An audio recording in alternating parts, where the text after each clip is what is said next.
Hi, welcome back. Today, I'm going to talk about something that happens for me, which you might be able to relate to. When I'm feeling bad, I start doing things that make the situation worse for myself. I'll start being mean to people. I'll hide in my room and I won't want to talk to anyone. I'll start being clumsy and rushing, or I'll start looking on social media at everyone that I think is better than me. And if that kind of stuff happens for you, we're going to talk about what to do about it. When I was a teenager, I thought psychology was so boring. I didn't even know that it could be easier. It wasn't until I started changing my mind that I started understanding what freedom was. So when I'm feeling sad, I start to feel really heavy in my body, and it's like the walls are like closing in on me. I start thinking that there's something wrong with me. Like, why am I feeling like this? I must have done something wrong. I don't want to go anywhere or see anyone. I just want to hole myself up in my room and not leave. And the more I do that, the more I just stay isolated and don't see anyone and don't do anything, the more heavy and trapped I feel. And then the more I feel like there's something wrong with me. And then the sadder I get. So it's like this whole vicious cycle that keeps like reinforcing itself. So I wanted to explore this a little bit. So I rode over to Bondi Beach and talked to my amazing friend Cece about the cycle that she gets in that's similar to this when she's feeling anxious and nervous. I get really scared. My heart starts to race. I get really sweaty. The first thing that comes to mind is somebody's going to find out. I'm not perfect. I'm not as good as they think I am. I get snappy. I start, I won't be as patient with people. I'll be rushing things. So Cece has a similar experience. She also has this cycle that totally keeps her stuck. When she's feeling anxious, she gets really scared and she has this physical reaction of panic. She starts thinking, oh, people aren't going to like me. People are going to think I'm not perfect. I have to be perfect.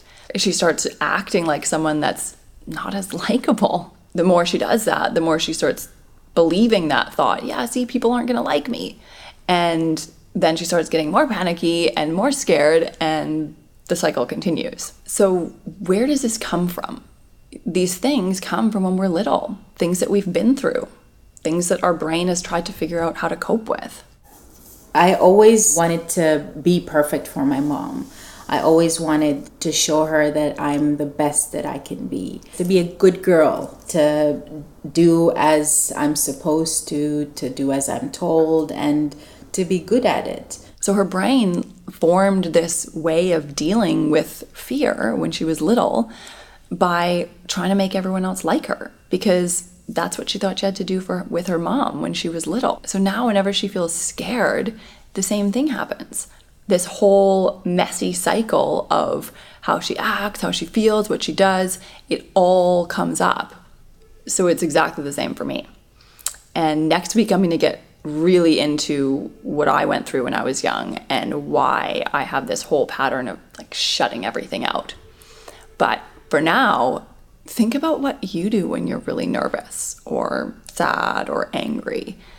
What cycle do you get into? So until you notice these patterns, they can really keep you stuck. But as soon as you see them, you can change them. And the awesome thing is that because it's all one big cycle of what we're doing and thinking and feeling, if we change one thing, the whole cycle changes. So for Cece, the easiest thing to do is to change your thoughts. So what actually really happened, and what's the outcome of that? And what does it actually mean about me? If I screwed something up here or there, does it mean that I'm a screw up? What else can I tell myself? What else can I think about that will make me feel a bit better? When she thinks a different thought, then that just automatically makes her feel better and changes what she does. The emotional part, it drops. Okay, so my heart isn't racing as much and I'm just feeling a lot less anxious. I start doing things that are helpful. I might meditate, I might sit and breathe for a little bit, might practice yoga or listen to some music. But I find it really hard to change my thoughts when I'm feeling down. So what I do is I change what I'm doing.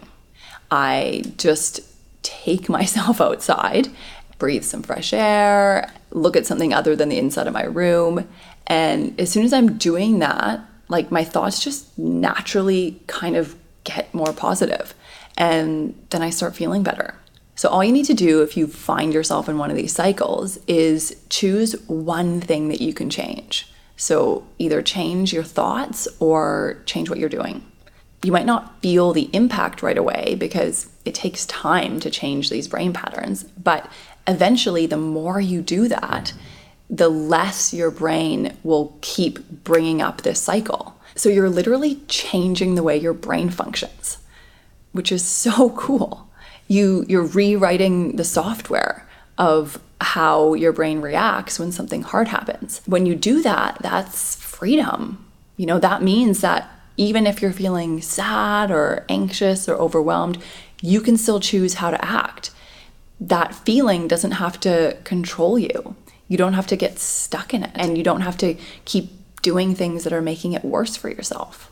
Okay, so next week I'm going to talk about something pretty scary that I went through when I was young, and that's going to help us understand why sometimes it can be so hard to make these changes. That's all. Thanks for watching.